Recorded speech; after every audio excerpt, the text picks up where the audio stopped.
the committee that we just going to start the second day. And first, also I would like to apologize that I didn't follow the whole session in last day, so maybe for some reason I will try to introduce, so if there is any person here that I'm not yet know so far. So and today for the first session we will have the presentation of the awardee of the Indonesian Development Research Network program, and actually there will be several sessions, and I will be the moderator for the first session.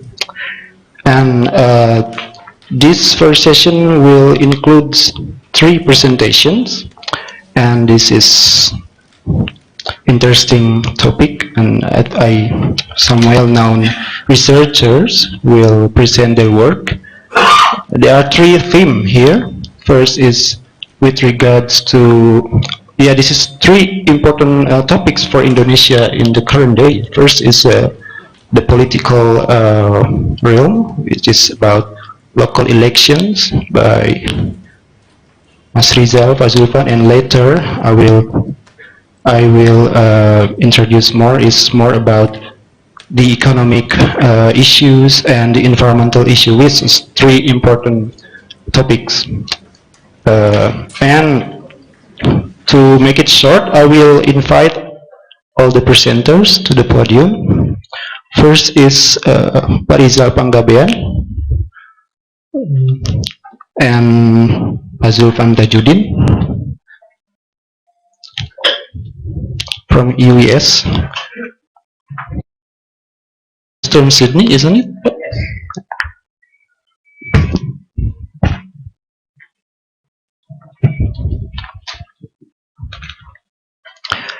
And Pak Rizal and Pak Zulfan will present the research topic about why are local elections in Papua most violent.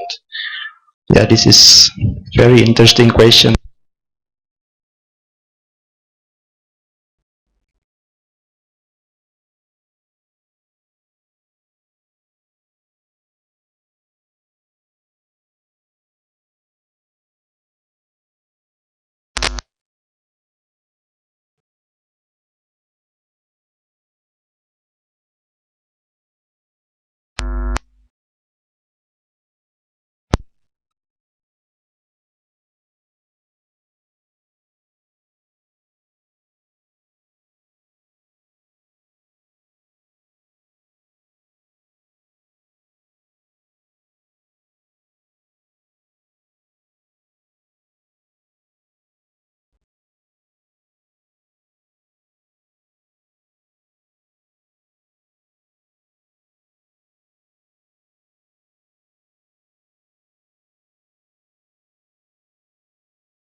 First of all, thank you for SMERU and the Indonesian Project for making this grant and this presentation possible.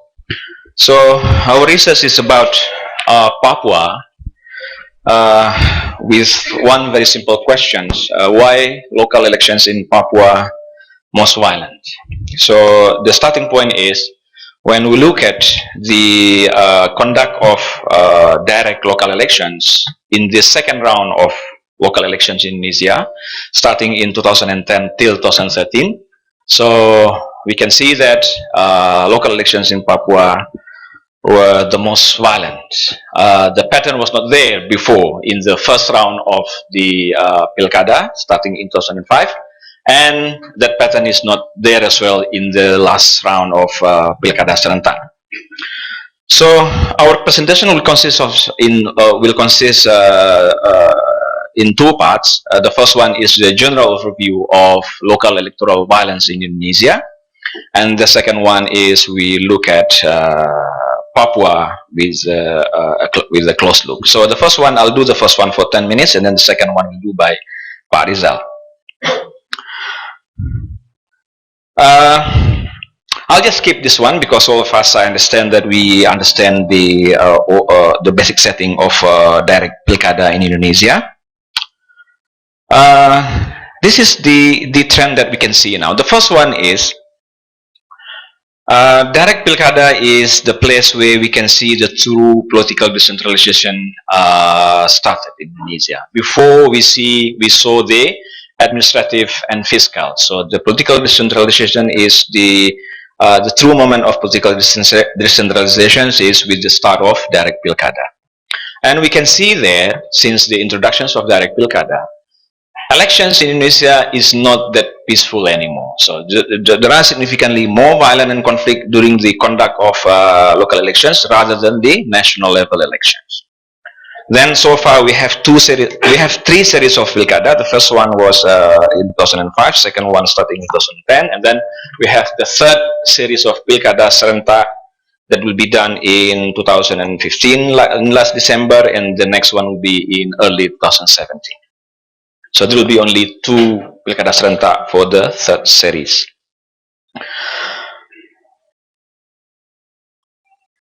So how do we measure the local electoral violence? So to do this, we construct the so-called electoral hostility index.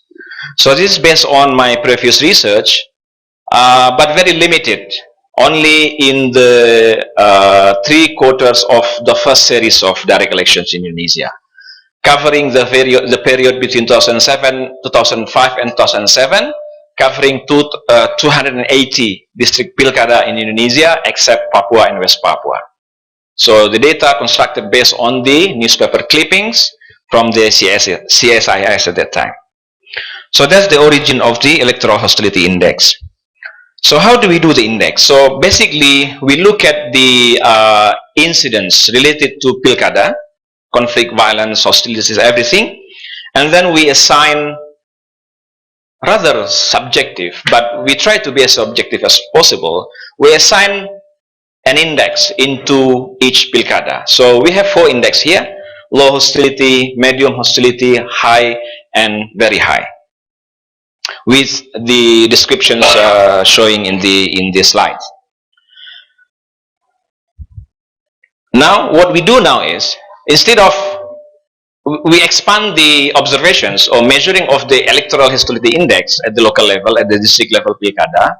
So using the new data set, we call the so-called SNPK, Sistem Nasional Pemantauan Kekerasan. So SNPK now is housed officially by the Coordinating Ministry of Pembangunan Manusia, with the help of the Hadwi Center, but the origins of the SNPK was from the World Bank Project, and the origin of the World Bank Project was from the ONSPHERE dataset, where I myself and Pak Rizal were part of the ONSPHERE dataset before.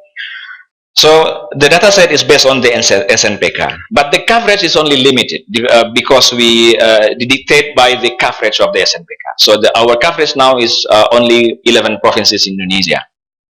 All of them were classified as high conflict regions during the early transitions to democracy in this country.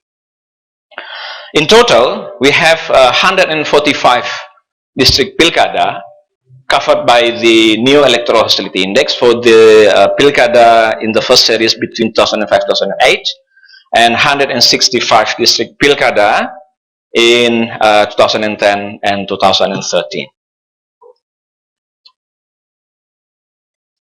So this is the first findings.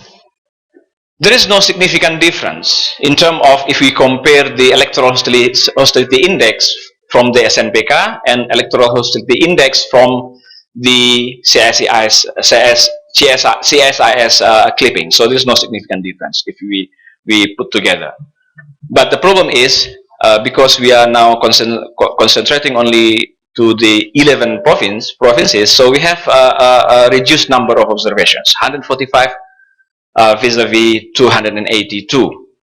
But now we have two series of Pilkada, so we can see the trend from the first series to the second one.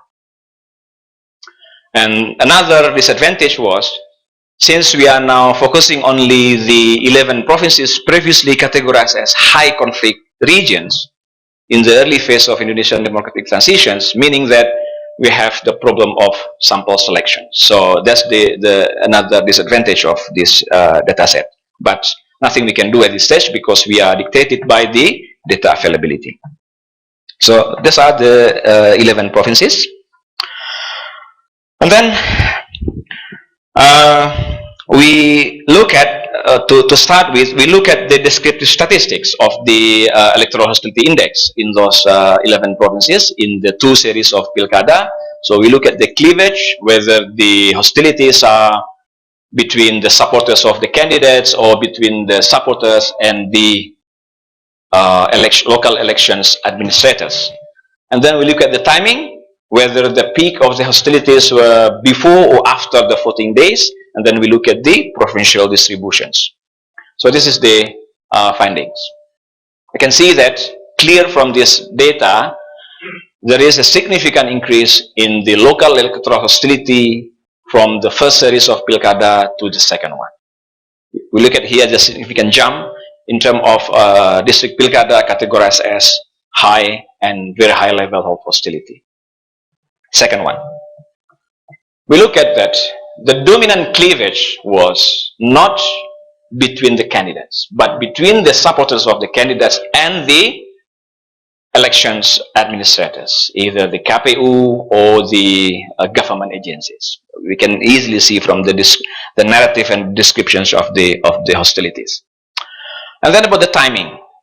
Since this is consistent with the cleavage, since the dominant cleavage was between the supporters and the organizer of the Pilkada, we know that the majority of the hostilities occurred after the voting days, and this is the provincial distributions in those 11 provinces. And then we can see that now Papua, Aceh, and Maluku are provinces with the highest level of electoral hostilities at the local level. This kind of pattern only applicable for in the second series of Pilkada. If we look at my previous research with the sample of 282 district Pilkada in the first series of Pilkada, this kind of regional concentrations are not there. So this is unique to the second series of district Pilkada. And then, how should we understand the correlates of the electoral hostility index? So we put very simple functions. Electoral hostility is the functions of prosperity. The origin of this one is basically pioneer Robert Barrow's article on the determinants of democracy, saying that democracy is the functions of income and education at the time. And then, because of the nature of the dependent variable, we use ordered logistic regressions. And then this is let me summarize the finding from the previous exercise on the electoral hostility index. So for the previous research, we found that higher electoral hostility was associated with lower income, higher poverty rate, and less urbanized district. So this is very much consistent with the modernization hypothesis of democratizations. And then, three things are important later on. There was no pattern of regional concentrations, and the legacy of the past violence does not matter, and the ethnic cleavage was not a problem. But in our new research, when we expand the coverage of the observations into the second series of Pilkada instead of only the first one, and we concentrating only on the 11 provinces, and then the three previous findings were not there anymore. Now we see the regional concentrations, and then we see that the legacy of the past violence now emerging in the new regional concentrations, meaning that the previous skill of violence can be used in the future potential for violence.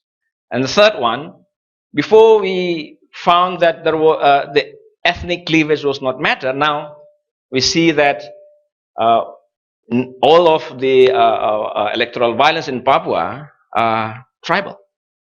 So not only ethnic, but tribal. So we have to rethink about the three previous findings that we did only a couple of years ago. And then, just to expand a little bit about the theoretical basis of when we look at the correlates of the electoral hostility index, we can approach from two perspectives. One is from the modernization hypothesis, and the second one is from the opportunity or feasibility hypothesis. The first one is from the old traditions of modernization theory of democratizations, and the second one is from the relatively recently emerging field of quantitative conflict studies. And then let's look at quickly the result from the first series of Pilkada with the limited sample of 11 provinces. The first one. Overall, we can see that the previous finding was still okay, but with weaker results, probably because of the sample selections. Poverty and municipality demi remain significant, and positive effect of education tend to be marginally significant. So I'm not going to discuss too detail about the technicalities of the numbers, but relatively speaking, there is an indications that the basic idea of modernization hypothesis is still there, but with weaker results. And this is probably because of the sample selection. So the question now is, what would be the result if we stick to the overall sample rather than the 11 provinces? Now let's look at the second series of Pilkada. The result is even weaker if you look at the second series of Pilkada, but the sign of poverty remains significant. So it means that poverty is the only variable that matters now. Again, we expand the list of independent variables compared to the previous attempt, and we have to be mindful that we do this one with the limited sample, with the problem of sample selections. And we need to understand that when the selection is only concentrated on the 11 provinces categorized as high conflict regions, before, it means that we are reducing the variations of the observations. But please remember that there was a significant increase in the level of electoral hostility from the first series of Pilkada into the second series of direct Pilkada. So the question is, had we have the overall sample for the second series of Pilkada, I think my guess would be the result is not weaker, but stronger. But we don't have the basis to argue for that one. Probably we can, this is a chance for us to create another proposal, I guess. And then this is the result. And then, rather than looking at the regressions, let's do something a little bit more simple. Let's just do the ANOVA, the mean difference significant statistics. This is from the first series of Pilkada. And we look at there, if you look at the head CR, head count ratio, the significant difference was only between the low and medium level of hostility. And there's no significant difference between level 2, 3, and 4. But if you look at in the second round, a second series of Pilkada, it was the difference between the level 3 and the level 4 of the poverty rate that is more telling story. So at this point to why the poverty rate is the only variable that matters. So now the question is, are we going to say that the significantly high electoral hostility index in Papua is because of poverty? That's the questions that we are going to try to look at in the detailed case study of Papua. headcount ratio. Yeah. Yeah. And this is the whole list of independent variables. So we managed to expand the list of independent variables compared to the first attempt of the previous paper. So now we try also the party polarizations and party fractionalizations based on the 2004 parliamentary elections, but none of those variables are having significant correlations with the electoral hostility index. So now we move into to see Papua with a bit more detailed observations. Silakan Pak Rizal. So here we are focusing on another layer of the problem in Papua. Why? Let me see. That's better. Why local elections why local election is more violent in some districts of Papua than in other districts of Papua? So we are focusing on variation within a subnational place, which is Papua.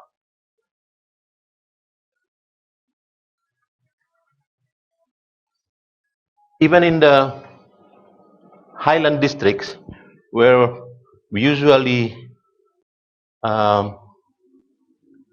discussed and found more violence, we see variation from the hostility index. So we want to discuss and look into some cases on why this is the case and trying to find some variation. And especially during the second series of Pilkada in Papua, Papua is the most violent place in Indonesia. There are more people killed because of election than OPM-related insurgency-related contacts. And this is actually part of a larger challenge for us in Indonesia on how to understand variation. Special variation in incidents of violence and incidents of non-violence. So we are studying basically violent cases, but also non-violent cases. Districts in Papua where there is no electoral violence. And why is that? And we define non-incident basically things that didn't happen. It's a very simple definition. Why violence didn't happen in certain places, districts in Papua. So we look into some indicators, motivation. Actually, in Papua, there is no objection to election, only to the outcome and the process of election. But election as an institution of democracy is actually accepted. And the timing, we also look into the timing of the violence, the role of the state and non-state actors involved in violence, the police, the military, supporters of the candidates, types of violent activities, but also targets of violence. Because as we see in some of the cases, some of these targets are actually not related to the organizing of the local Pilkada. So for example, in Papua, the motivation is the focusing on the outcome of Pilkada. The timing is over a long period of time, 1 year before the election day, after the counting, and also before the inauguration ceremony. So basically, incident during the each stages of the local election.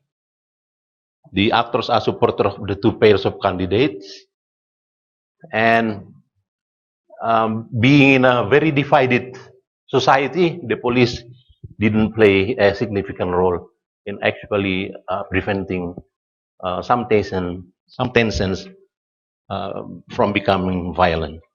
So brawl, attacks, group fighting, arson, killing, using stones, arrows, guns, and other weapons.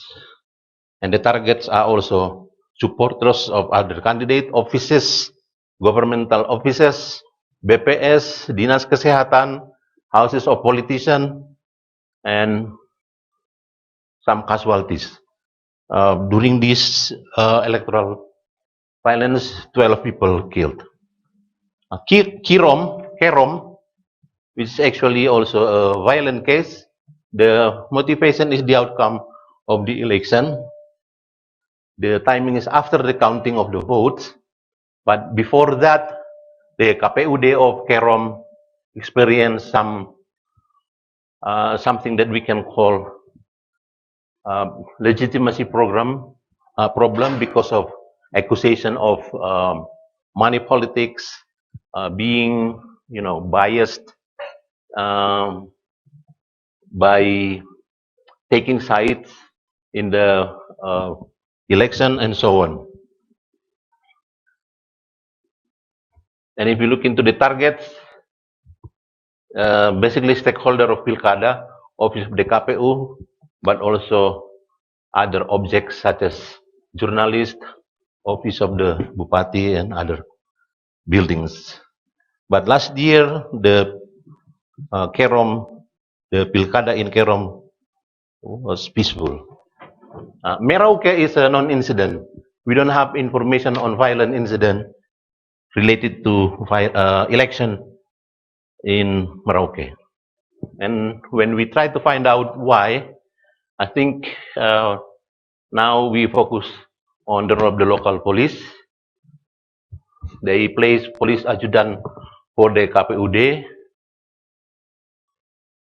They said for security and protection, but it's actually to monitor them and to keep them under the control of the police.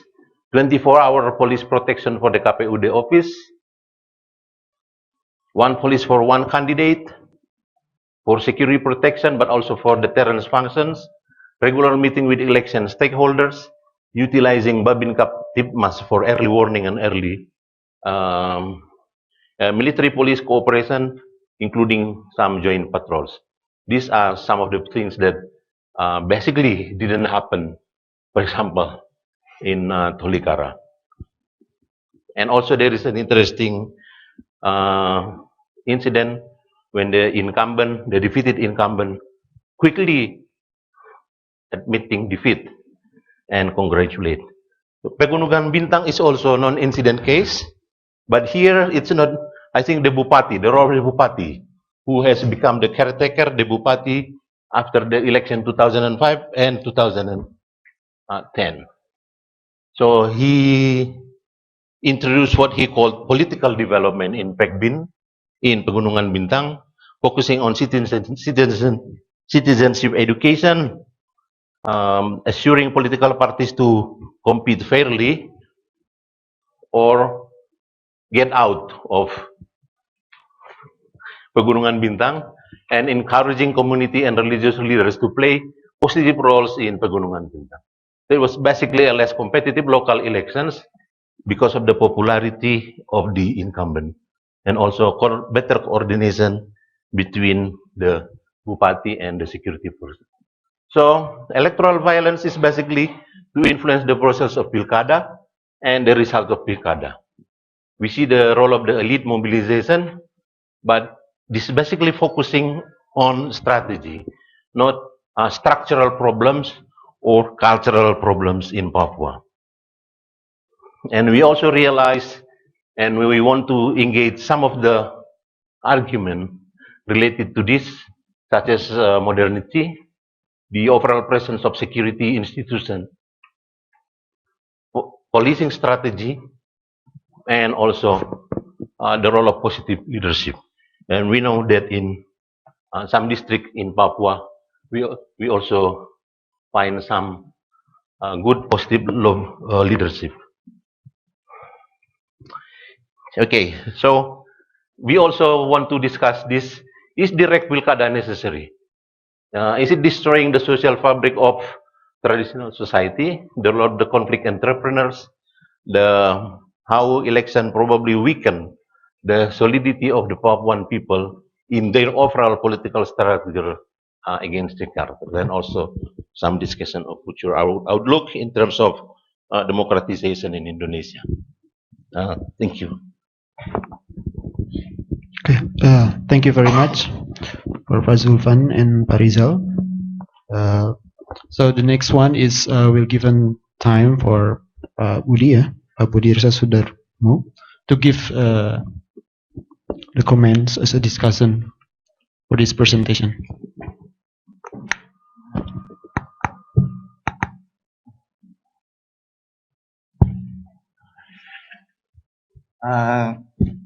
Thank you very much for the opportunity. And first of all, I would like to congratulate Bang Rizal dan Zulfan for the grant that they received and for start working on this issue.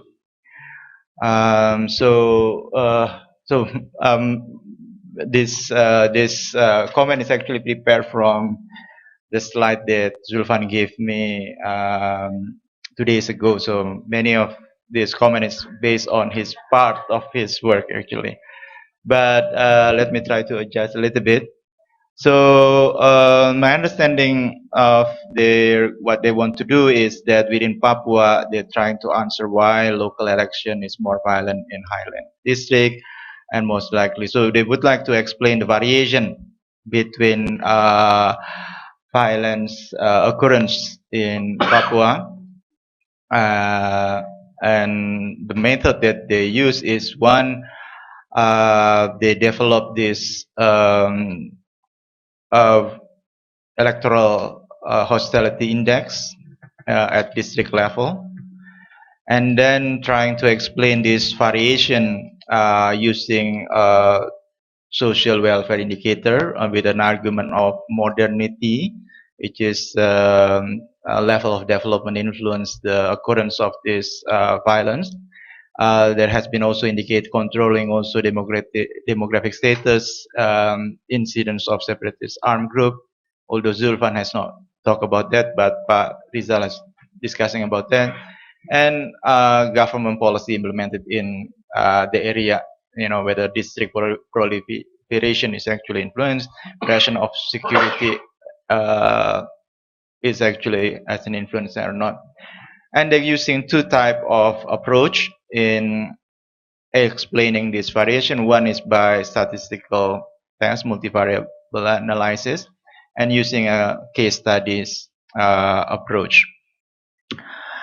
So their expected outcome, and this is probably mostly influenced by Zulfan presentation, is that modernity is an issue. Level of development is the issue. So then, following his previous work, he would like to argue that democracy cannot be developed in an absence of economic development.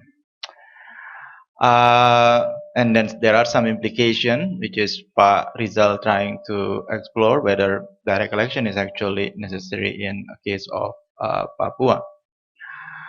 So it's an interesting hypothesis, and here is my comment. The first comment is about the broader issue. I just wonder whether they need to think a bit more whether they're actually asking the right question. Is really modernity is the question that you need to ask. The fact that to explain the variation of electoral violence. It's good that literature has been exist on that, but most of this literature is actually not focused on an event, violent event, but it is,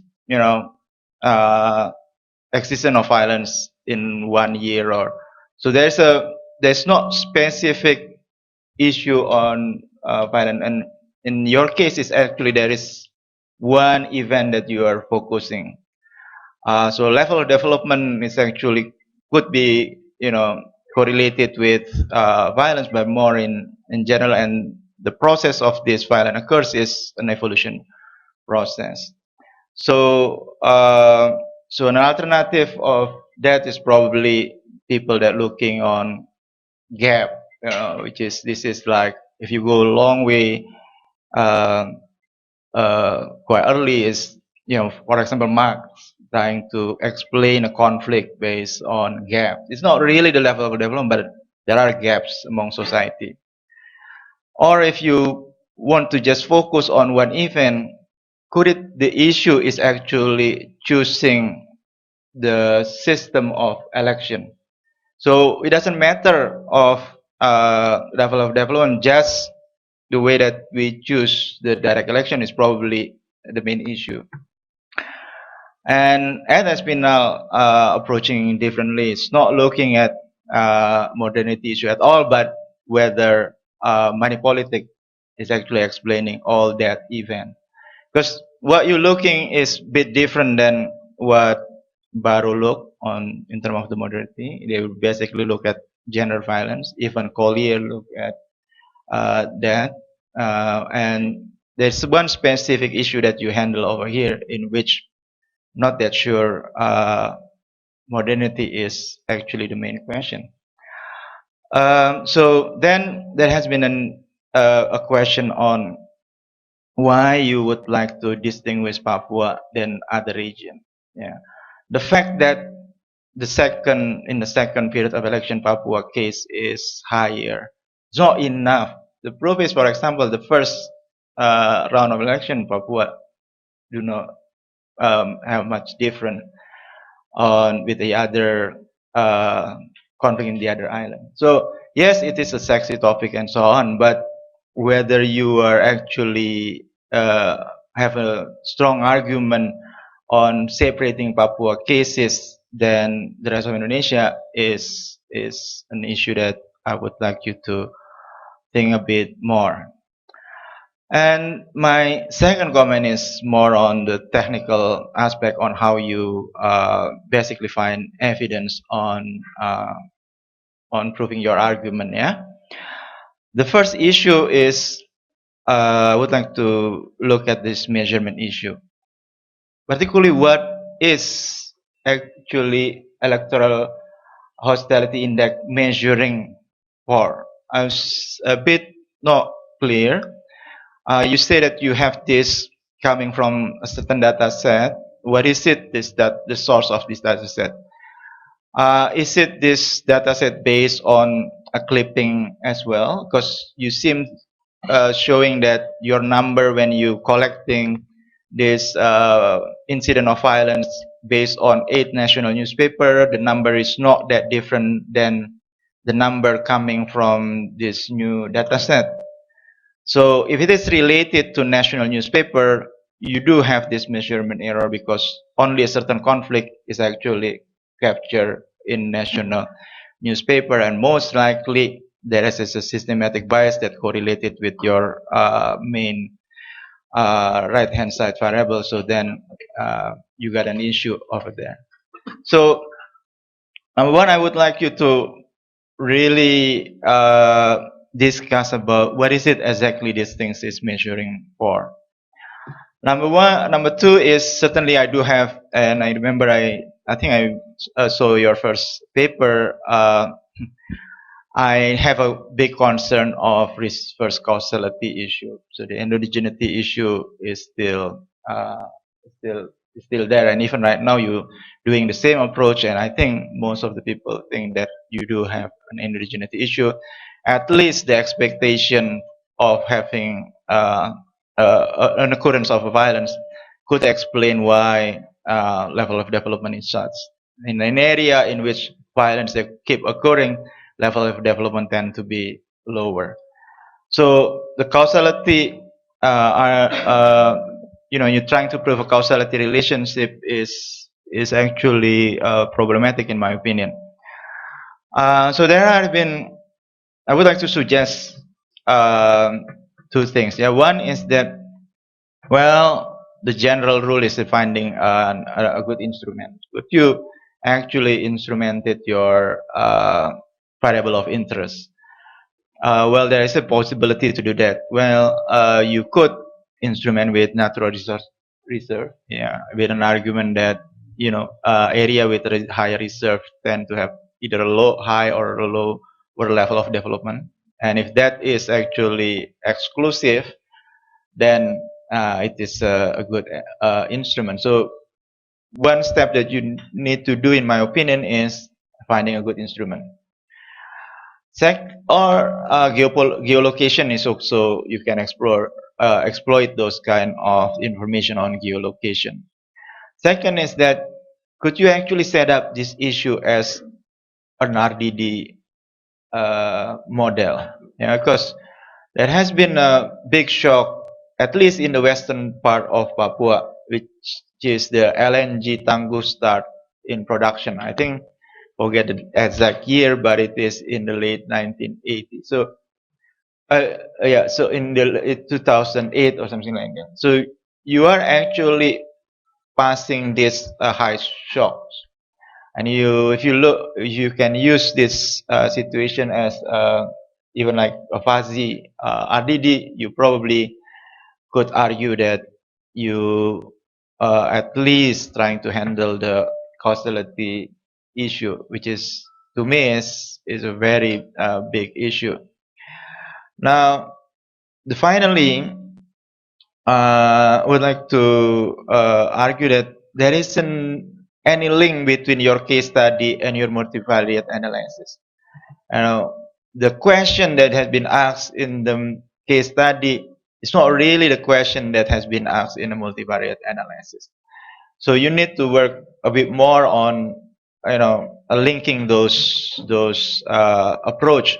One of the most common strategy is actually you finding channel through case study. So you have this relationship, and you would like to explain the channel in which, whatever your right hand side variable is actually affecting your left hand side variable, and that's something you might want to readjust either the multivariate analysis or the case study, so they are actually nicely linked to each other. At the moment, they are look like two different papers. Yeah, thank you. Thank you, Pak Budy. Yes, there are a number of some comments and questions. I cannot highlight all of them, but there are some important things. First is the use of more modernism approach as compared to a more reasoned way of thinking and looking at the violence. And then looking at the case of Papua, why should it be Papua? Can Papua represent an extreme point of Indonesia, for example, or Papua is a unique case? Maybe that should be seen in a different way compared to other region. And then with regard to media, the use of media and other data, because maybe media has some kind of selectivity. They have their own purposes, and maybe they exclude several things. And then the use of case as compared to more issue-driven approach in looking at the case study. And then the link between multivariate and case study. How does it link with each other in the analysis? So maybe you will have some times to respond to this, Pak Zulfi and Pak Rizal. Thank you, Pak Budy. On the first note, is modernity the main questions? No, it is not the main questions. We are not questioning the modernity. Let me start with the idea of this project. The idea of this project is to study Papua. Why we study Papua? Because we are struck with the different behavior of electoral violence in Papua in the second series of Pilkada from the casual observations. But we don't have the data. So starting with that one, so we need to have, we start with the overall outlook. So that's why we start with the first one. So the overall outlook is a kind of the prologue to enter the main course of the research. So the main course of the research is Papua. And that's what we did in the first paper. So this is actually two papers, Pak Budy. We are trying to produce two papers out of this one, but they are related. So at the end part of the first paper, Papua will stand out, and then the standoutness of Papua in the first paper will be the beginning of the second paper. So luckily, we had a previous experience of exercising the electoral hostility index, so we utilized that approach not to reinvent the wheel. So that's why we did the first part of the research, and then we expand the theoretical approach and the list of possible independent variables with acknowledging all the deficiencies that we are having in front of us from the more sample, and then we are having now limited sample. We recognize that one, but we have 2 series of pilkada. So we discuss all the plus and minus in the first paper compared to what we did before.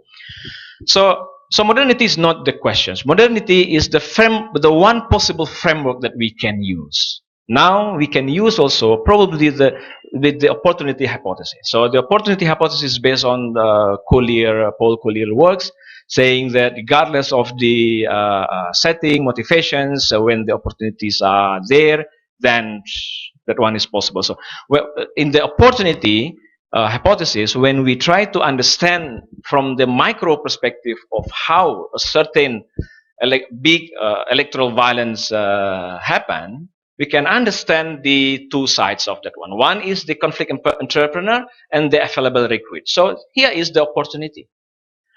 And then many things can be put in to complicate the picture. So my first answer to the first question is modernity the main question? No, it's not the main question. It is just a framework that we are trying to use. There are other possible framework that can be used. And then why Papua? I think I've explained why Papua, because again, Papua is proved to be the something that stand out. Is Papua different from the rest of Indonesia? I just want to reflect on this one. I went to the rural part of Maluku, the rural part of North Maluku. I went to the rural part of Sulawesi, Kalimantan, Sumatra, my home land. Of course, Java, I went to West Java. And is Papua different? I think my answer is yes. My answer is yes. But I don't think I have enough explorations about Papua, but my initial understanding, to understand Papua in the context of Indonesia, yes, Papua is different. Politically, culturally, economically, structurally, everything is different. So one of something that we have in mind, we want to expand this kind of explorations about Papua to compare Papua Indonesia and Papua New Guinea, for example, because I can see the kind of similarity between the Papuans and the Aborigine in Australia. And I went to Africa as well to understand. I went to South Africa once and tried to understand the politics and the culture of African. I can sense a kind of similarity with and also when we understand the attitude of the say Fiji, for example. I have one student from Fiji, and he's a native Fijian, and then we had long discussions about the culture, the economic attitude, the motivations, everything about the half of the Indian Fijian and the native Fijian. I can see a resemblance of the Pacific and the Papua. So that's why probably to look at Papua as the entity and to differentiate between Papua Indonesia and Papua PNG, probably that would be another adventure that we can embark on. I think it will be better Pak Rizal to respond because we have limited time. Okay, very briefly, I think there is quite a strong relation between the first part and the second part of our article, because we use the database and the index as a means, as a base to select cases. We talk about 4 cases, but we are thinking of adding another 2 observations, or probably 4 observations. So we have 8 cases, and we choose these cases based on the index. That's one relationship. And second, which is most important, I think when we want to explain or to find causality, case study will help us a lot, because some of these salient factors in Papua, economic development levels, relationship between migrants and locals, the presence of OPM, pemekaran, and many other salient factors are present all over the province, but still we see a very strong geographical variation in the number of incidents and the level of violence in elections. So this is basically something, one of the important puzzle. Despite those salient factors, Papua suffered from a very high concentration of level of violence. Although many people, including in Jakarta, see Papua basically as a one monolith, complete whole.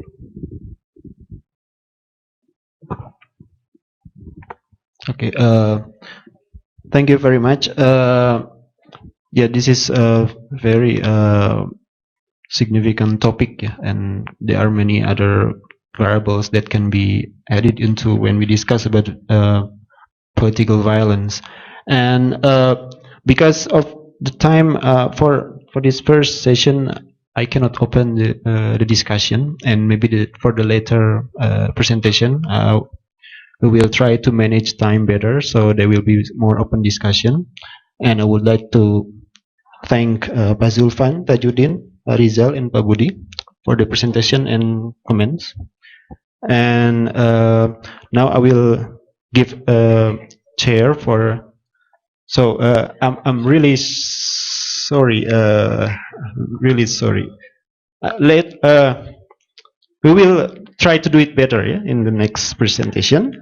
And now I will ask Mr. Clint Cameron and Pak Yusuf Ali to the stage. This is for real. No, and also maybe the discussion, Pak Armi Susandi. Pak Armi Susandi, you can join in.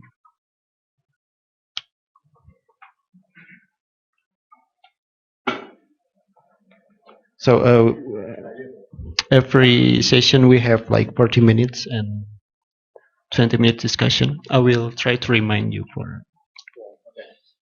And the topic is toward an improved understanding of mangrove carbon, undertaking a carbon stock assessment in Indonesia mangrove forests. Okay, I will give to you for the presentation. Okay, well, thanks very much for the opportunity to, which is the point? For the opportunity to present our preliminary results from our fieldwork we conducted in a place called Tiwoho in North Sulawesi back in December. So they're just draft results so far, preliminary results, but already you can start to see some really interesting trends emerge. So this presentation, I'll quickly, because of the people involved here, I'll read through the program, and this presentation is more of a biophysical environmental sphere. So it's a little bit different from what people have probably heard yesterday or this morning.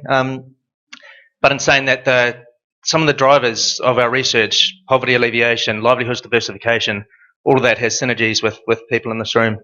So I'll quickly explain the background to our research, and then we're going to cut to a short video about 12 minutes long, which we prepared in December. Talk a little bit about Tiwoho, materials and methods, draft results, and then talk about the next steps. And then Yusuf is going to show a couple of slides as well, I believe. Okay, so we're looking at mangroves. Why mangroves? Well, they provide a vast range of critically important ecosystem services, so the services that people derive from different habitats. So, and because of that, they support the livelihoods and well-being of hundreds of millions of people around the world, so critically important. High biodiversity, 75% of the commercial fish species caught in waters are derived from mangroves, so they spend some part of their time in mangroves, these fish species that people catch. And incredibly high, if you combine the total ecosystem services from mangroves, that's incredibly high. It's higher than any other habitat, up there with coral reefs, up there with tropical rainforests. So really important. However, as per usual, the main focus has been on the carbon storage and sequestration values of mangroves. Now, we've had a carbon market since 1997, since Kyoto. And it's in the last maybe 5 or 6 years that people have really stood up and taken notice. What? Mangroves, blue carbon, what does that mean? So blue carbon's mangroves, seagrass, salt marsh, phytoplankton, marine, anything blue. Blue means ocean. So, and people really started to stand up and take notice and say, what do you mean? They have a fraction of the biomass of terrestrial ecosystems, but they store about half the amount as terrestrial ecosystems. So really, really important. And most of that carbon stored in sedimentary deposits like soil layers. Now, if you're a forest carbon investor, you want the most bang for your buck. You want a habitat that stores more carbon per unit area than any other. And that's what our results on mangroves are showing. And most of it, here's my laser. So most of it is, so the biomass, so your above and below ground biomass is the same of peatland habitats or rainforests, but most of the carbon is stored in these really thick, deep organic piles of carbon that accrete as mangroves grow and trap sediments out of suspension in the water column. So that's where most of the carbon stored in these habitats. And because of that, they got a really important role to play in climate change mitigation and adaptation. However, like ecosystems worldwide, they're undergoing unprecedented loss. The rates of loss are estimated at between 2 and 7% worldwide. That's higher than tropical rainforest deforestation. And it can generate as much as 10% of the greenhouse gas emissions from all forms of deforestation, despite comprising only a fraction of that. So really high rates of greenhouse gas loss from a habitat which is comparatively small compared to your terrestrial habitats. And the global emissions are massive. That unit there, 225.26 million tonnes. That's massive. That's higher than South Africa's annual emissions. And that's just from from mangrove deforestation. Okay, I want to talk about some of the drivers of that deforestation to give you a bit of a background, a bit of context to the work we're going to do and work we've done in Tiwoho. So we create new tambak. Tambak is Indonesian for fish pond, aquaculture pond. Now, the older the tambak, the older the fish pond, the less productivity, the less returns you can generate. So the older it gets, the less returns you can get, and that's because the costs associated with pond maintenance, like maintaining the mud walls, increase because the older they get, the less structural integrity they have. The more fertilizer, nitrogen-based fertilizer, you have to apply to get the same returns, which you'll see in a few slides later leads to eutrophication. Algae sludge build up on the bottom of the ponds. Disease is probably the major one.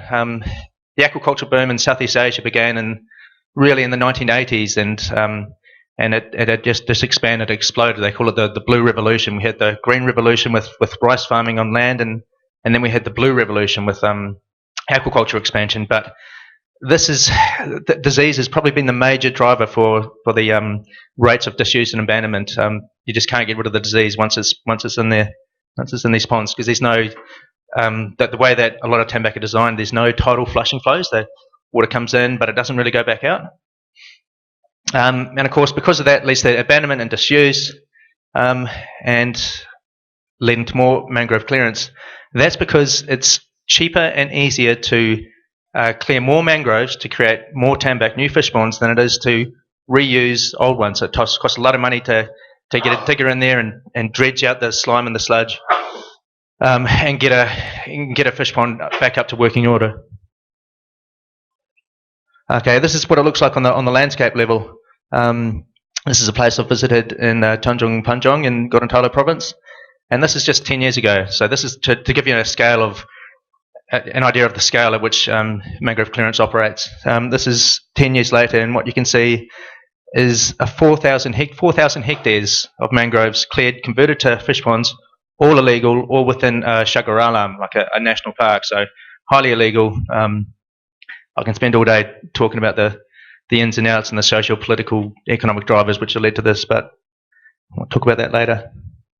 A couple of pics which show the clearance there. All right, now I've only got 10 minutes. I want to show a quick video, if I can, of our fieldwork. I'll just send this. 1 second, just bear with me.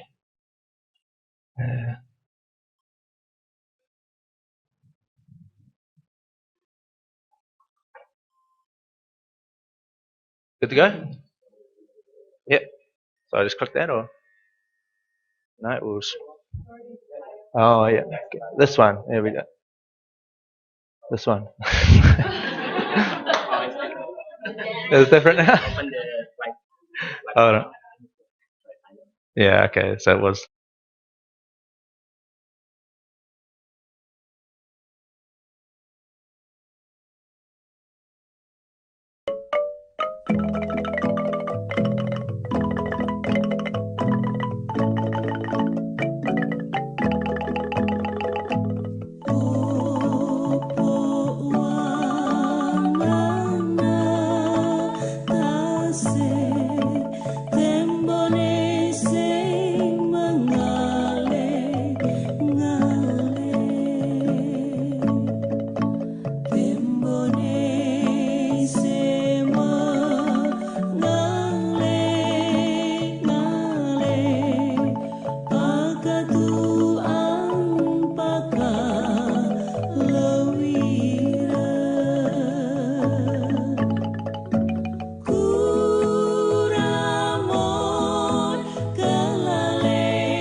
We're here in a place called Tiwoho, which is in North Sulawesi. It's within Bandung National Marine Park, which is one of the world's best dive locations.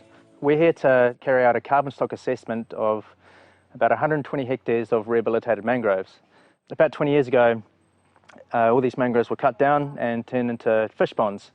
And after about 10 years or so, they were subsequently abandoned through disease and poor water quality, and the price of fertiliser increased, so they're all disused, and the mangroves never regrew.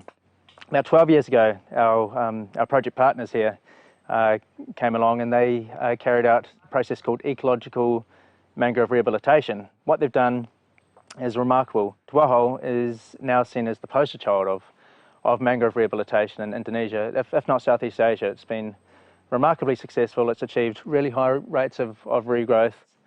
What we want to do, once we've collected all our data, crunched all the numbers, is come up with a value, an economic value in terms of a carbon price for how much carbon this area has sequestered and stored.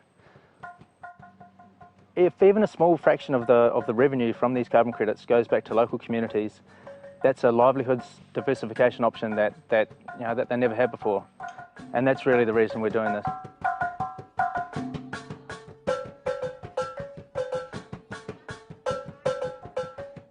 Lalu sekarang orang tidak perbaiki, orang merusak, maka sabantar imbasnya ya terhadap orang pe anak cucu. Orang pe masa depan ini dia akan susah, sulit ya, karena mangrove-nya rusak, untuk mencari ikan agak susah, agak jauh, kemudian juga terjadi abrasi pantai, bisa merusak lingkungan, kemudian juga pemukiman.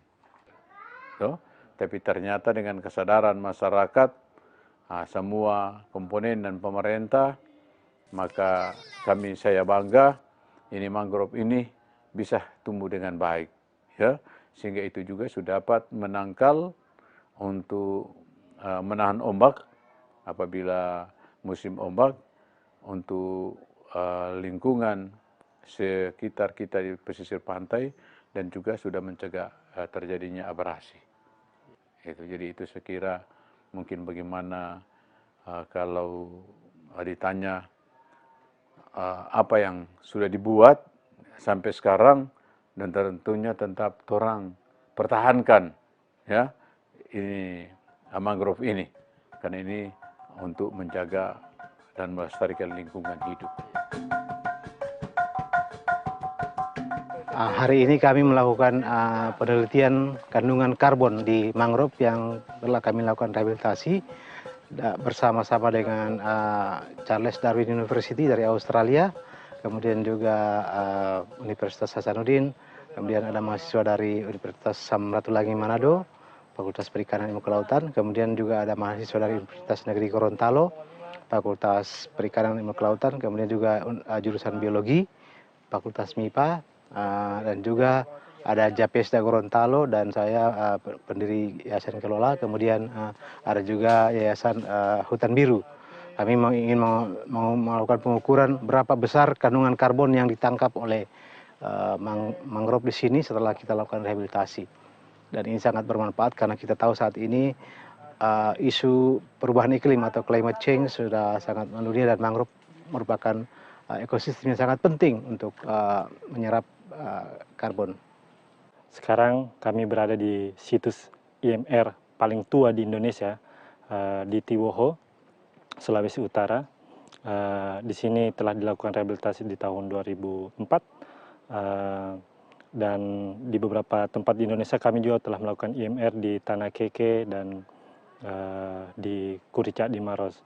Namun di situs tertua ini diinisiasi oleh Benjamin Brown dan teman-teman, dan sekarang kami bersama tim CDU melakukan monitoring untuk meneliti terkait dengan struktur. Kami sangat bahagia dengan survei ini karena banyak memberikan informasi yang penting, informasi kajian-kajian penelitian yang penting di dalam situs IMR. Kami terlibat langsung ikut dalam rehabilitasi tambak, penanaman bakau, dan pada akhirnya bakau ini sangat bermanfaat bagi kita, dan bakau ini sekarang ini sudah kita lihat begitu baik, tumbuh dengan cepat, sudah menutupi lahan-lahan yang terbuka.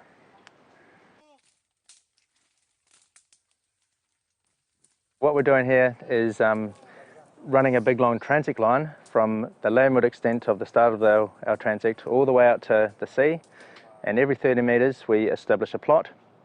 Within that plot we measure all the trees within a 7-metre radius, all the seedlings and saplings. We also measure woody debris, so that's your logs and down branches.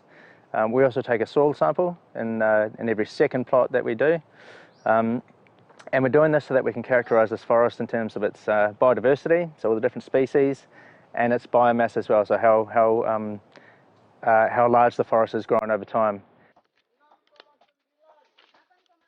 4,3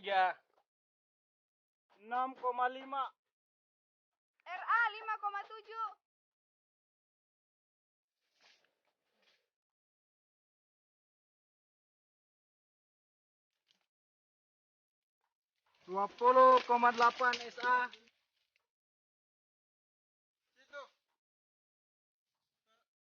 Situ sudah.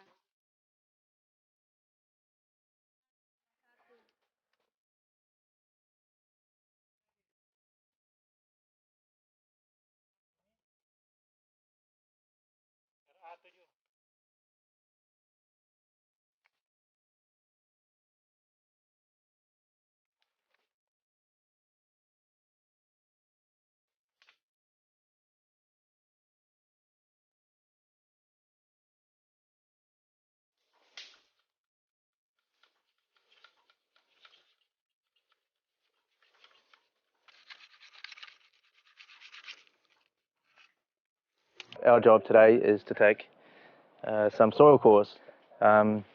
Yusuf here from University of Hasnudin in Makassar.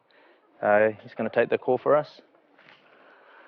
And what he's using is called a soil auger, which is basically like a metal pipe cut in half.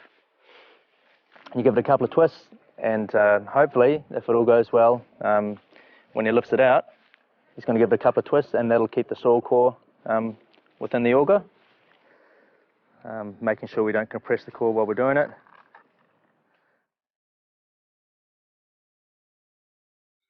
And now I've got to get back to my presentation. Okay, so where are we?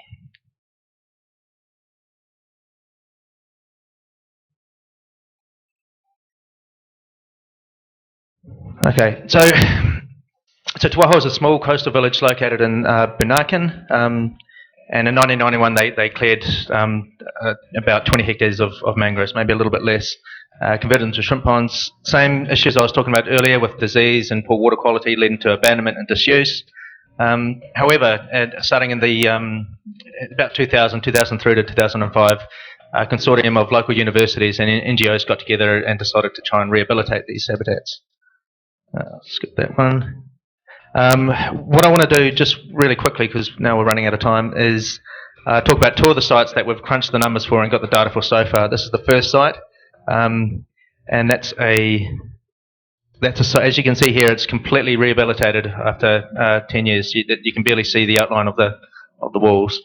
That's in comparison to this other site, which is actually planted. So the government came in and tried 6 times to plant a species called Cereops tagal, all of which failed, and it finally took hold once they got the hydrology semi-flying back and the water flow coming in and out again. I talked about that in the video. This is probably what I want to touch on the most. If I'm running out of time, I want to touch on the fact that the Indonesian project enabled us to, with the grant we got, enabled us to gather a team of 12 people together. So CDU researchers and student volunteers from 3 different universities in Indonesia. And that, because of that, we're able to gather a lot of data, more data than you could if you were working as a team of researchers. And that's really important. The spreadsheet I'm working on is over 6,000 records long. It's really comprehensive, and that was purely because we were able to get 2 vegetation teams working in transit and 2 soil teams. So because of that, we could capture a lot of data across a spatially diverse area. So that's probably the take-home message about the importance of these Indonesian grants. Some of the results, it's not telling you much except that we're working in the right areas. I'll probably have to finish on this slide. This is the important part. This is probably the other important take-home message, is that the results we're getting so far show that the first site, if you look at the stuff in green, that's above ground biomass, below ground biomass. This is our reference forest. So what you're seeing here is that a site that is naturally rehabilitated, no planting, it was purely propagules, little mangrove seedlings came in and naturally rehabilitated themselves. That is growing at twice the rate of a site that was planted. In Indonesia, all sites that are replanted, about 90% of them have failed. A lot driven by government, but that is not quite at the level of our reference forest. So time is up. Sorry about that.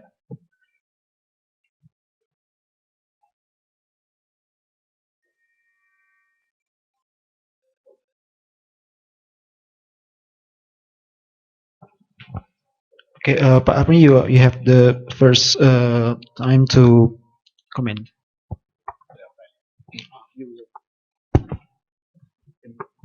Can it's on. Good morning, everybody.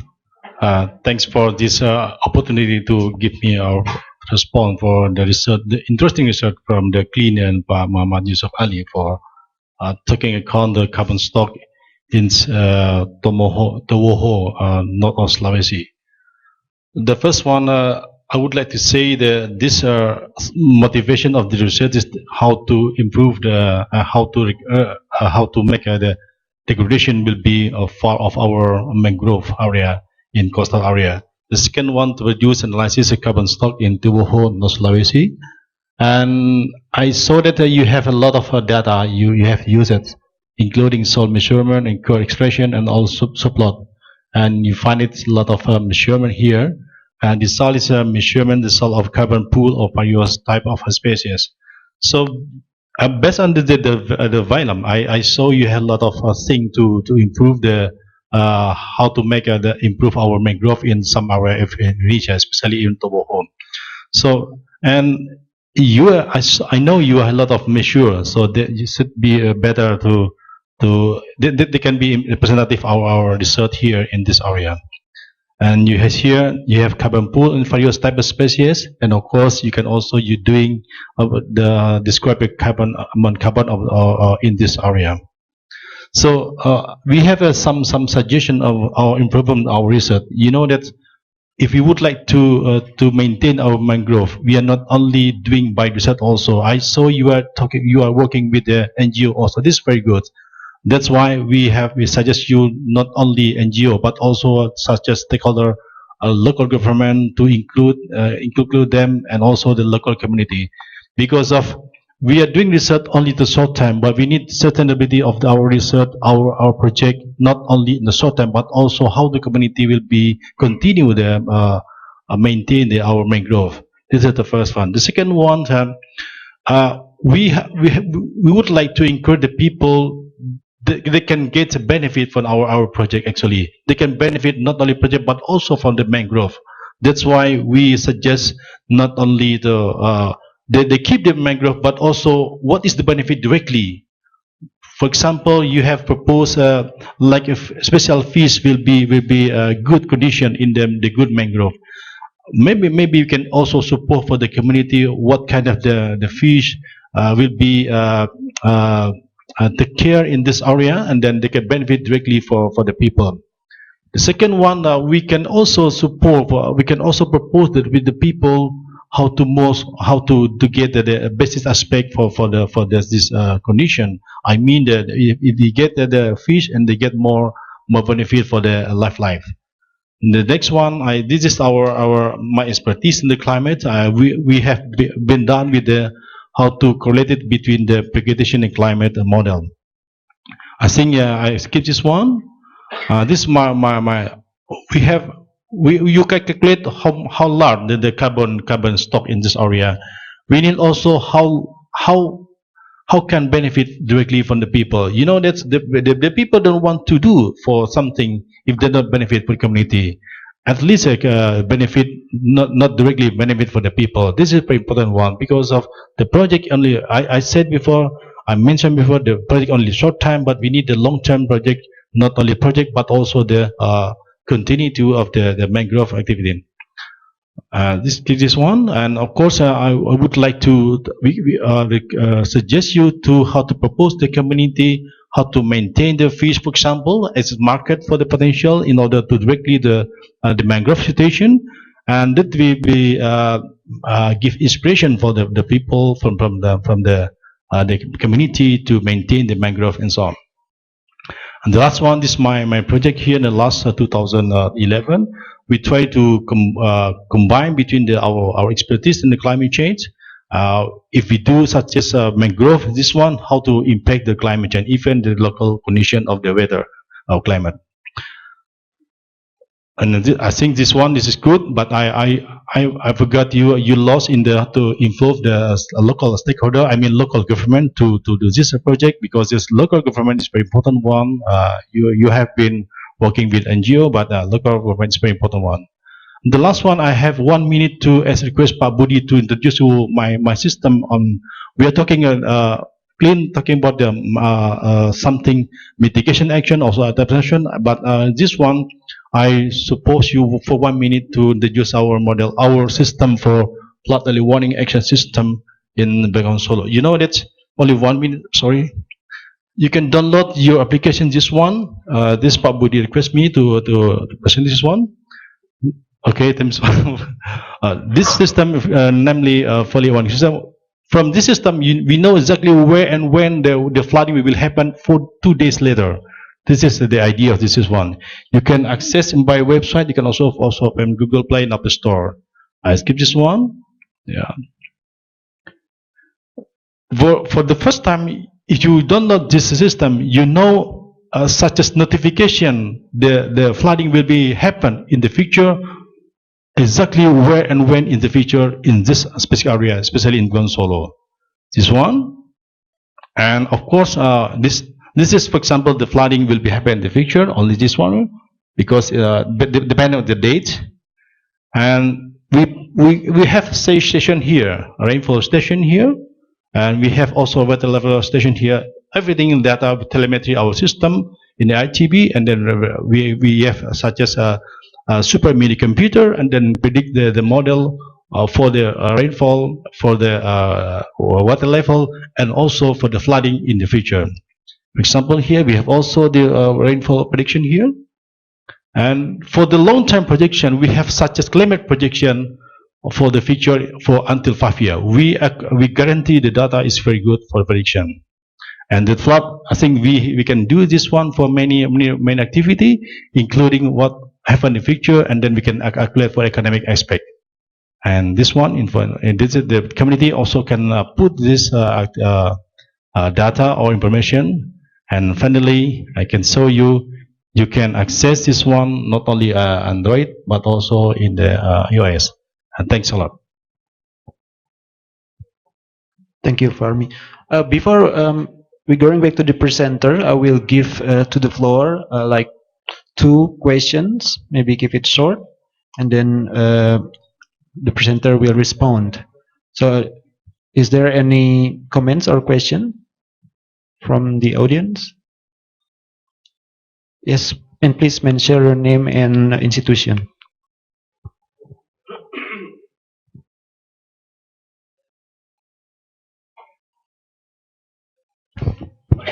Hi, it's Kate from the Indonesia Project. I just had a question about government. You mentioned that the government programs for regeneration are failing to an extent. Are there any plans to communicate your research findings to the government and any suggestions that you may have for them? The second one. Hi, I'm Daniel Sudarmo from Inovasi Program. So you sort of mentioned that you sort of implied that the aquaculture program is bad for the environment, but of course it's good for livelihoods. So based on your experience, what's the model that would maximize the livelihood and environment outcomes? Is it like the shifting aquaculture where you have aquaculture mangrove and then shifts, or is it mangrove all the way? Okay, you will have 5 minutes to respond to all. Okay. All right, thanks very much. I'll start with the 2 most recent questions. Communication of failings of mangrove plantings to government. Absolutely, that's something that's been pounded and pounded and pounded and pounded, but it's not been taken up. So the NGO we work with, Yayasan Hutum Biru, that's one of the main things they do is try to work with government to say, look, if you plant mangroves in a mudflat where they never existed before, it's going to fail. It doesn't work. The mangroves live at different niches, different levels of tidal inundation. So if you plant them in an area where they were never going to live anyway, of course it's going to fail. So communicating that is a big part of what we're trying to do. Policy briefs like SMERU produced is one way that we want to do that. Secondly, aquaculture bad for the environment? Absolutely not. That's not what I said. Aquaculture, it's not that aquaculture is bad. It's not. People need to eat, yeah? Aquaculture is seen as one of the main reasons we can feed a growing population. It's the fact that the farming of aquaculture is unsustainable. So aquaculture is not bad, but how you farm these ponds it's unsustainable, and that's what leads to that cycle I was talking about before. As per your question about what's the best end result, a lot of organisations are working on what's called silviculture, which is a mix of mangroves and fish ponds. So if you retain mangroves at strategic locations around a fish pond, you're going to get a better end result, and that's in North Sulawesi area called Kuritari, which I would have shown you if I had time. I was going to show you some of that those results about where people are working to develop the silviculture. So retaining mangroves within a fish pond, which filters out all the excess nutrients and ends up with a really clean and really workable solution to the issues you talked about.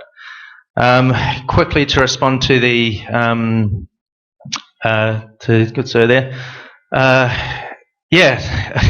Again, if I had time, I would have presented next steps. So what we've captured is just the carbon. That's just the carbon. That's just one part of the overarching suite of ecosystem services that restoring mangroves can provide. And actually, just last week, I think, Sarah sent through an email saying, congratulations, you've been awarded another Indonesian Project grant, but this time we want to go back out and look at the biodiversity benefits. So the biodiversity benefits that restoring these mangroves have had for the local communities. The third stage of that process is actually going back out in time and quantifying that, putting a unit value, an economic value on the biodiversity benefits that restoring these habitats have provided. So that's it's just the carbon, and we're focused on the carbon because there's a market for it, but that's not the complete picture, and that's definitely something I want to continue the research and continue building that picture and continue demonstrating the benefits that can be had. The other thing what we were talking about, local government, we actually did involve local government. In that video was both the ex-head of the village and also the current head of the village. So the current head of the village was Mr. Compass, who we called him Mr. Compass because he didn't know which way to, he knew exactly which way was north when you're heading through those mangroves. It was really good. So yeah, so the local community, local governments have been involved really heavily in that project in North Sulawesi. Yeah, climate data. Sure, all of that's going to add. All of that's going to add up to the how good your rain results are going to be. So if we can find climate data about patterns of rainfall, absolutely, yeah, I'd be more than happy to chat about that and see if I can gather that information. So yeah, thanks for the opportunity. Okay, thank you very much. Please give applause to the presenter and discussion. And we will continue to the next one. And now we are quite in time. It's a tough job to be a moderator. I just realized it. Okay, the next presenter I will ask to the podium is Ms. Tri Mulyaningsih from UNS, Buriana Miranti from UC, and the discussant is Indrasari Tjandraningsih from AKATIGA. Please, three of you. The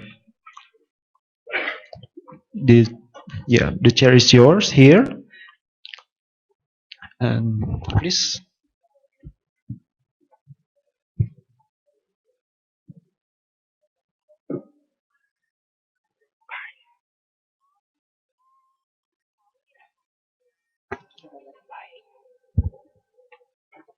Just to remind you that we have in total 40 minutes, 20 minutes presentation and then discussion. Okay, the title that will be presented is Skill Differential and Wage Inequality, a study of the Indonesian labor market. So in the first two presentation is more like political and environmental subjects. Now we are going to be more economic development subject. Please.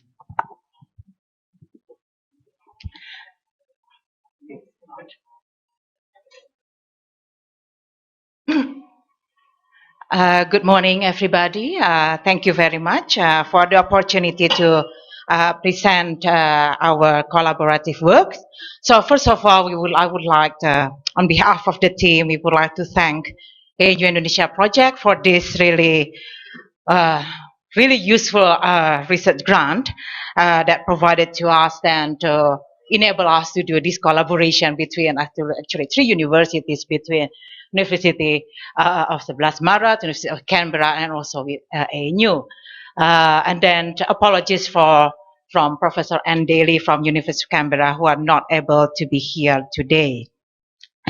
And then we have been also benefited a lot from the feedback and also discussion previously, because we have presented this preliminary works in ONS. Last year? This last year, and also in Canberra early this year. So we're trying our best to actually incorporate the previous comment and feedback into our working progress this time. So I would like to.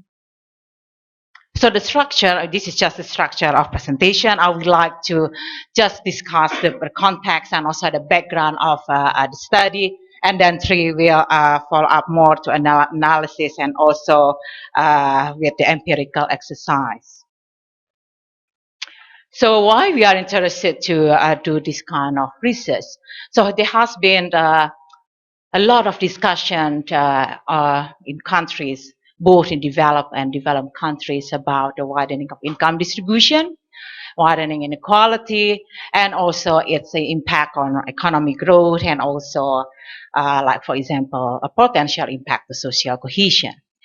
It is a fear that the concentration of income and wealth in relatively small proportion of population will have a negative impact on society.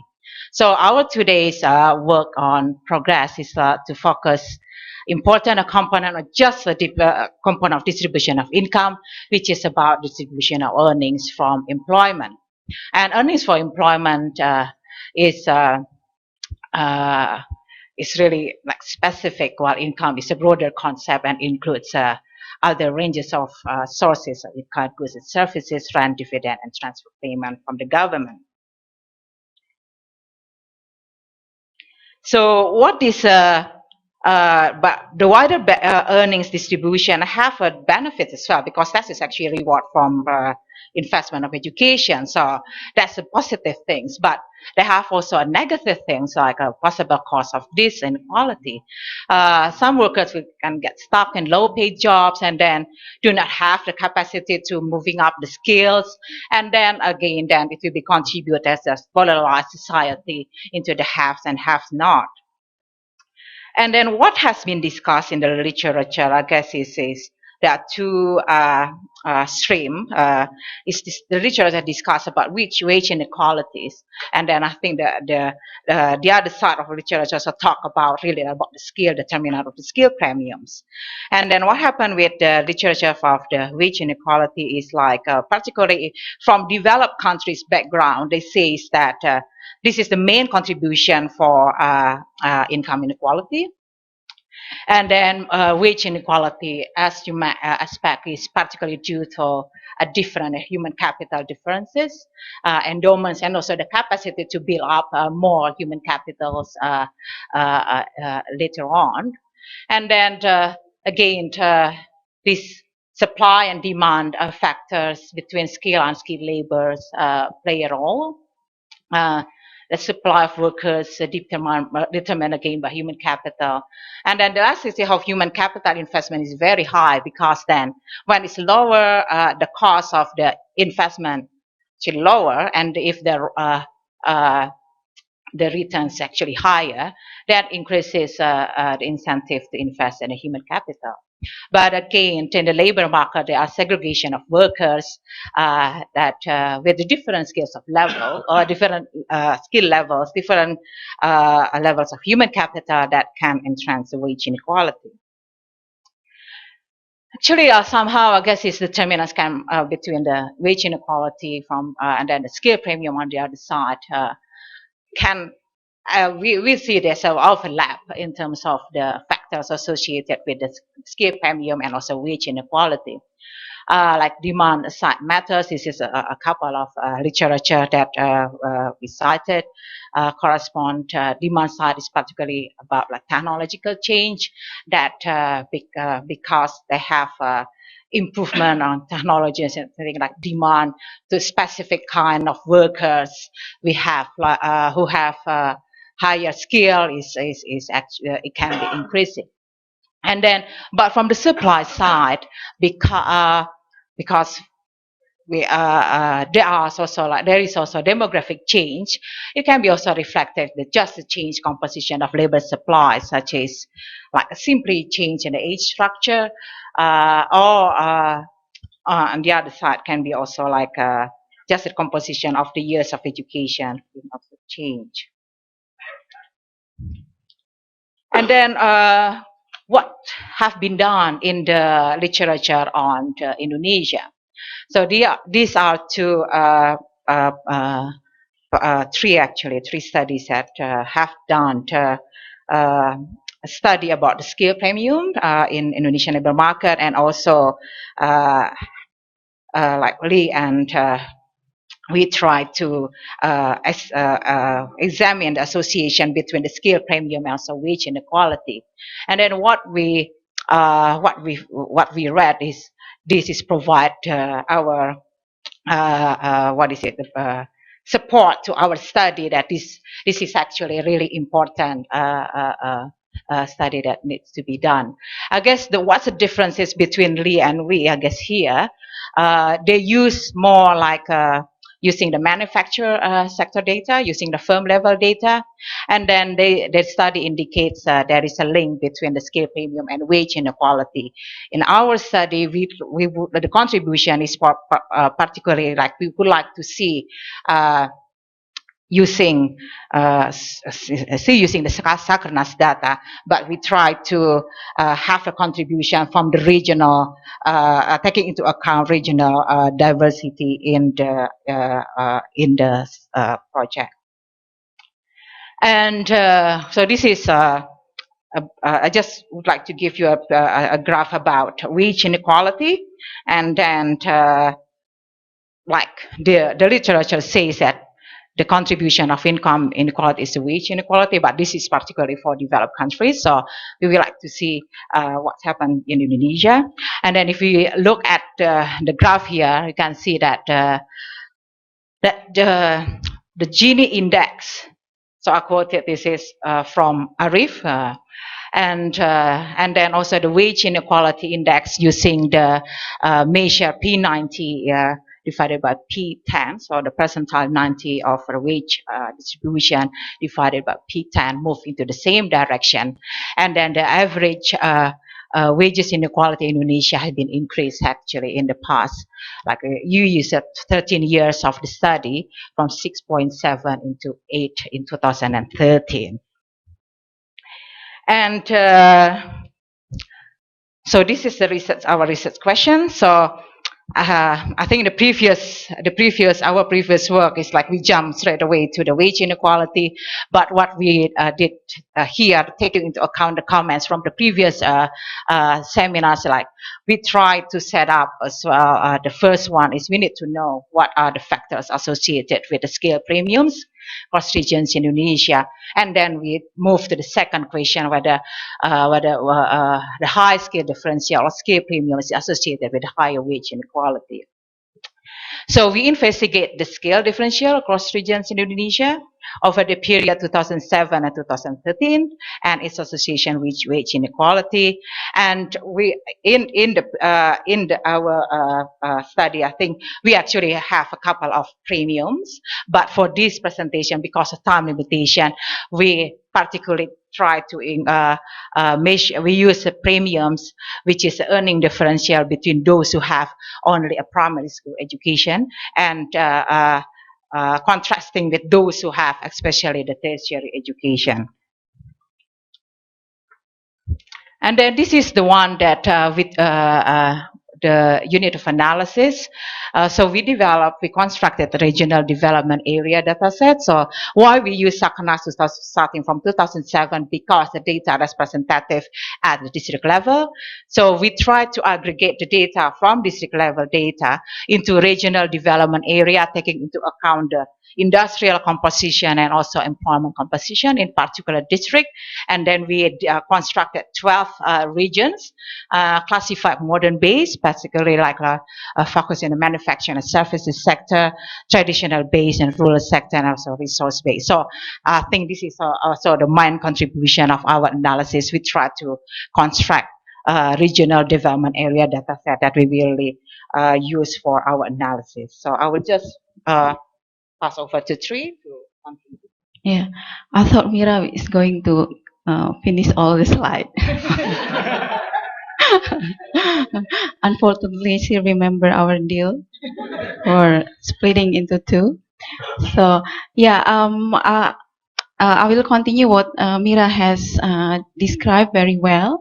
So this is particularly one of the contributions that we try to put into the project, that we divided the Indonesian into 12 areas based on the classification is based on what is actually type of economic structure, whether they modern based economy that we associated with manufacturing and services, and those who basically the backbone is the resource based regions, just like in Sumatra and Balikpapan and Samarinda, to represent the resource based regions, and others are the traditional, we call it traditional, where most economies and the employment depends on the agricultural sectors. This, like what Mira mentioned before, the study then limited the observation from 2007-2013 due to the representation data from Sakarnas for the district level is only from 2007. So 2007 onwards, the BPS increased the sample size, so it's becoming representative in a district level. So then we kind of aggregated the district level data into a regional development area. So this is a kind of the descriptive information from the data. So first we would like to show the wage inequality across region, and then we simply divided them into 3 boxes. So the purple line is the national average for the wage inequality. That's around 7.49. So that's basically the median wages of percentile 90 compared to median wages of percentile 10. So in national average, it means that those in the percentile 90, they earn close to 7.5 than those in the lower percentile, which is percentile 10. That's a national average. And then from the regional perspective, we can see that some regions in the red box, they kind of lower than the national average. Greater Surabaya, Medan, Batam, Balikpapan, Samarinda. And those in the mid of the box is kind of comparable with the national average. And those in the orange box, they have a higher inequality, wages inequality than the national level. So that's basically, so we just would like to show that across Indonesia, the inequality, the wage inequality level is quite varied.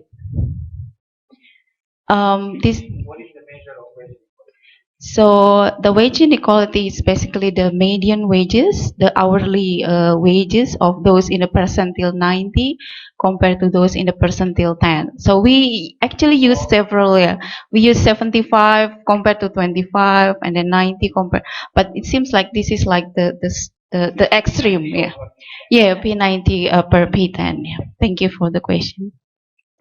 So this is the skill premium across time. So it's we call it sustained over time during 2007-2013, and we have several premium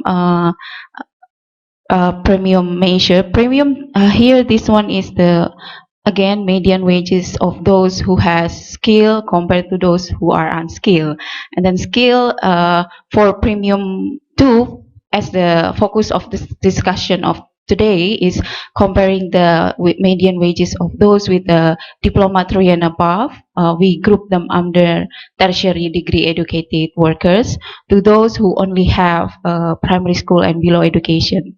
So for example, that's in the red dot lines, which is the highest one. So it seems like that a worker with a tertiary degree, they earned 3 times than those with a primary level education and below.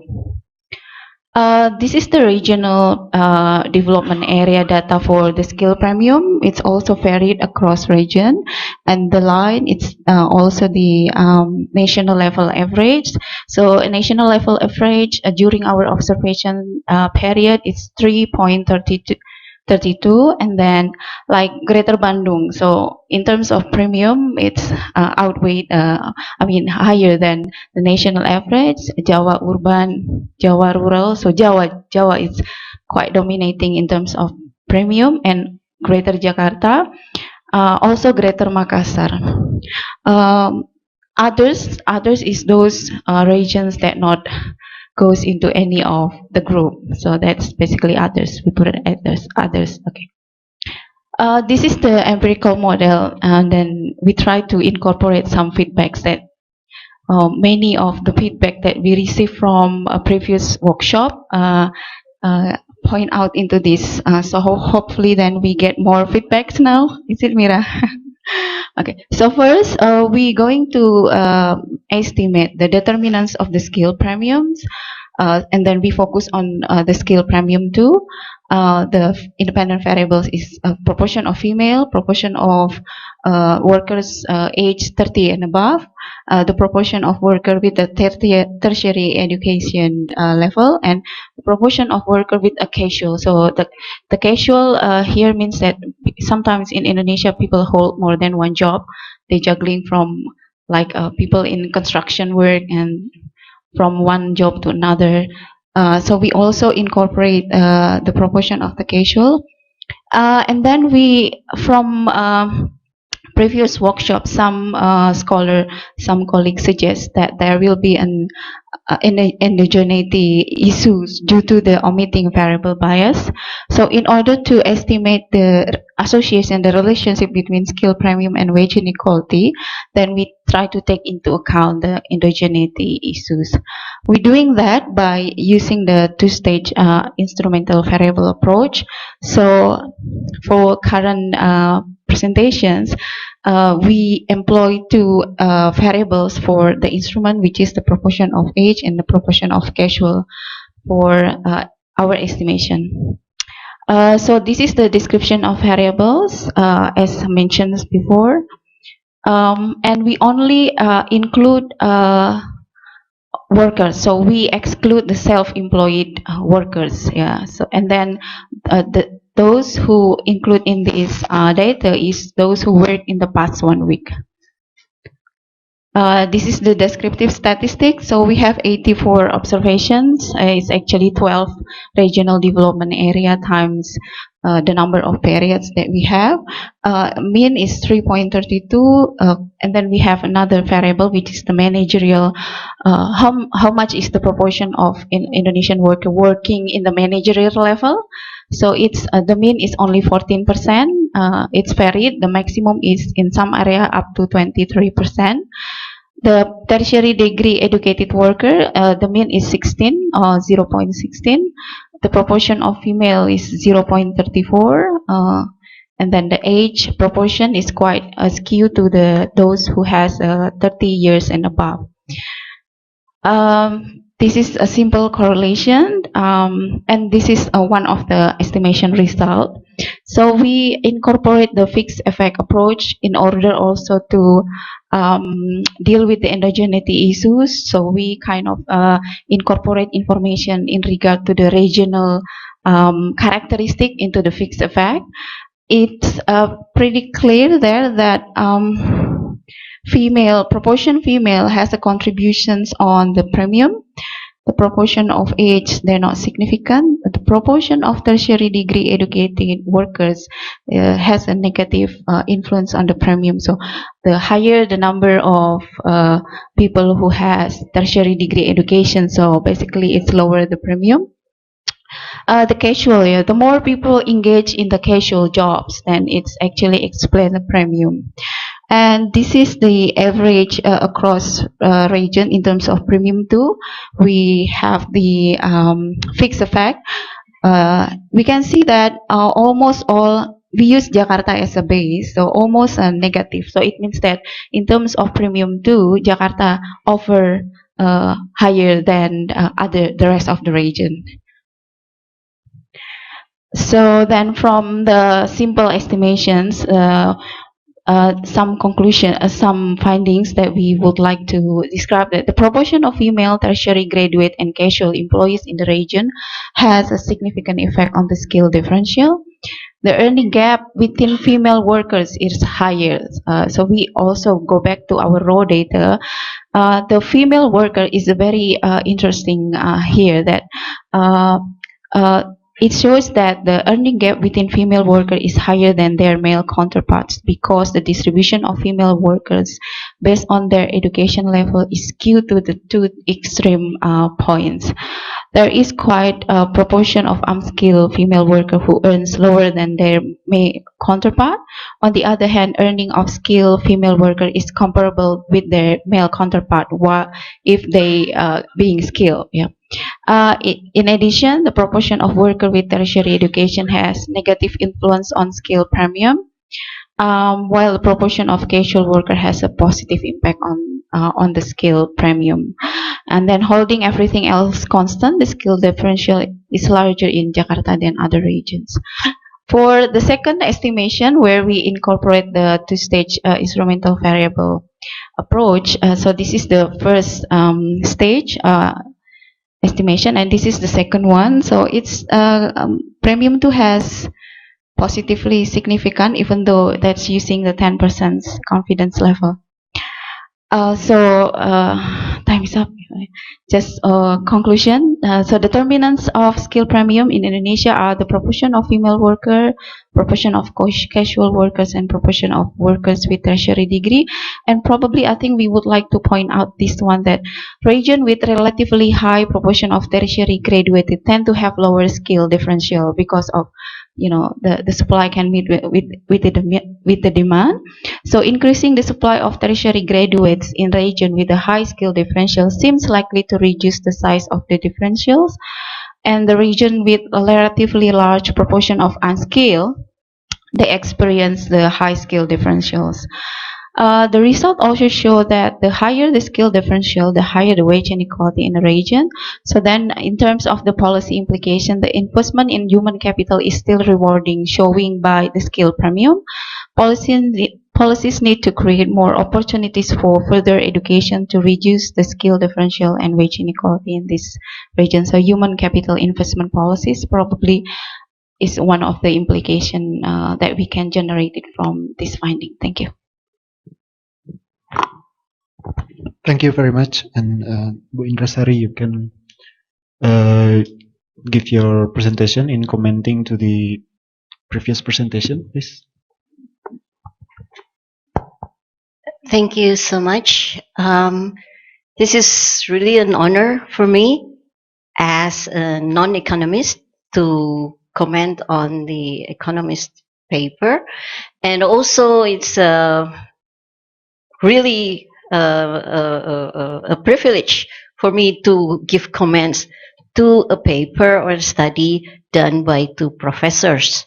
I am trained in anthropology and labor studies, so and also I use a qualitative approach of my presentation.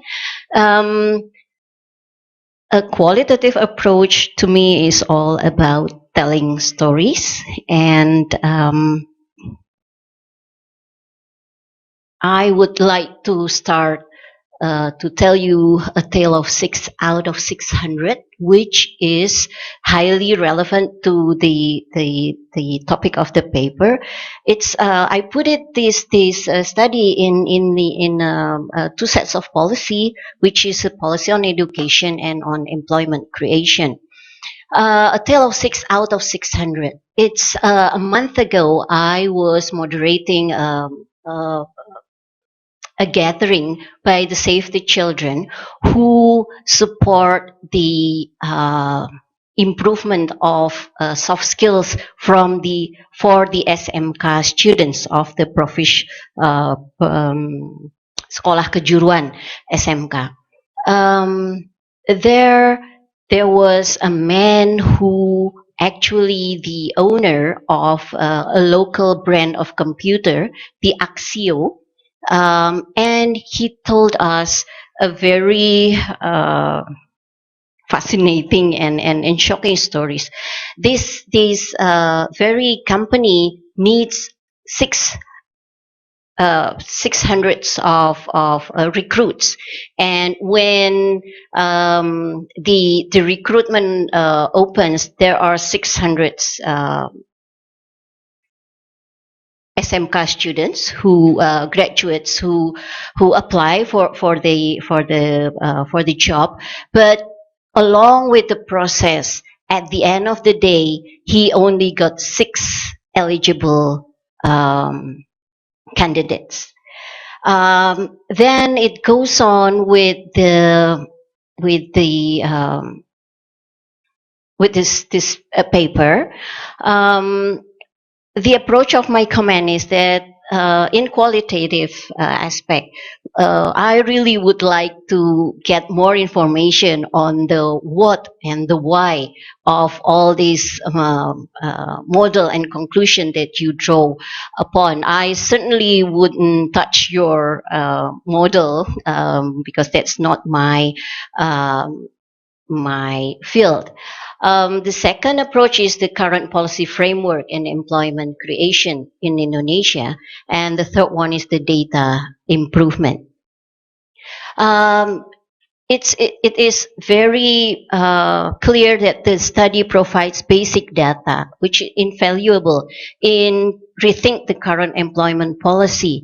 I put it in the Jokowi promise when he ran for the president, that during his presidency of 5 years, he would like to create like 10 millions job opportunity. Means that it will create 2 millions of employment opportunity a year. But then when we look at the result of the study, there is a gap between educational background and the employment opportunity that is needed. Another thing is that I really would like to discuss more about the definition and assumption of skill vis-a-vis higher education. It seems to me that the study implies that when you got the higher education means that you got higher skill. But back to the tale of 6 out of 600, that is not the case. So I really would like to hear more about this matter. And another explanations on which inequality across region is the why. For example, if you look at the slides number 11 in the presentation, it's a lot of questions. Why does it that Greater Surabaya, Medan, Batam, and Balikpapan had lower wages inequality other than regions in Indonesia? Was it sector-wise, or put it in a question, what's the role of the sector in those areas, for example? And I would like to suggest you to break down the sector classification. You put the modern based, traditional based, and resource based. Could you elaborate a little bit more on the sector? And also a breakdown of age group. And the question also is that why you put the age of 30 as the limit of the study. And one thing that I really would like to hear is the role of local government in human capital investment, access to higher education, because one of your conclusion is that human capital investment and access to higher education is needed. While we are now living a decentralized government, which seems to me that is have a very important role in trying to increase the human capital investment and access to education. Thank you so much.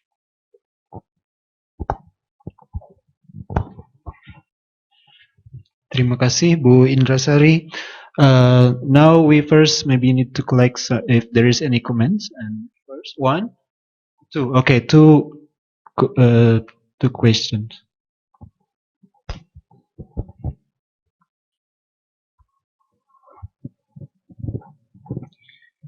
Thank you very much. It's very interesting and a solid paper, Mira and Batri. Congratulations. I think I'd like to follow up on the comment of by Indrasari on the sector as a determinant of the wage inequality, especially when you can relate it into technology. There are sectors that are specifically require higher technology. You might have higher. It might affect the equations.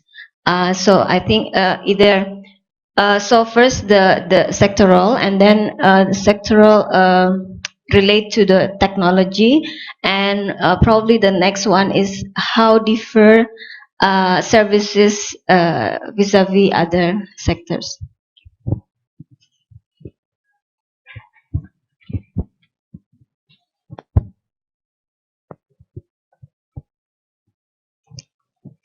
Okay, thank you. This paper reminds me to my own dissertation 20 years ago. Yeah. Uh, if I still remember the findings from my study, wage inequality in Indonesia was driven very much by the labor demand rather than the labor supply. More precisely, the relative labor demand for skilled and unskilled labor. So I'm just wondering, in your model, you did not include any indicators of relative labor demand here. I think all are labor supply indicators that you include. Yeah, the question is why. Secondly, if we use Sakernas as the data source, then I think we will miss out on the wage data of the informal sector. So it means that actually your data here is restricted only to a minority of the workforce in Indonesia, because the majority actually is in the informal sector. I wonder if actually you could also measure some kind of wage inequality or skill differential between P90 with the average of or medium of the informal labor wage, for example. Just for one possibility, if you still want to do more into your work. Thank you.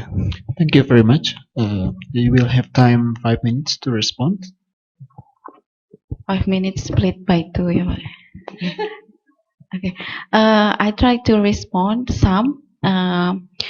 So in terms of the whether the skill is actually measurable by the education level, so we kind of came across that in the literature as well, but then we focus on something that we can observe. The skill, it's actually consists of education level and then the ability and the experience, and then the one that we actually able to observe for this moment is through the education level.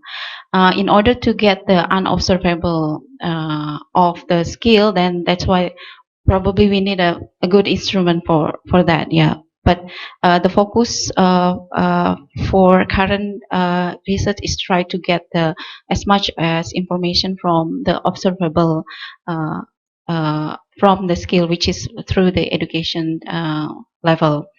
And then the why we pick the proportion of age 30 and above, it's in order to taking into account the experience. So we assume that older people, then they get more experience than the young people due to they involve much longer in the labor force. For the sectoral classification, thank you for the questions. We try to incorporate that actually in fixed fact, yeah, through the regional characteristics. So that's the one that we're going to sell.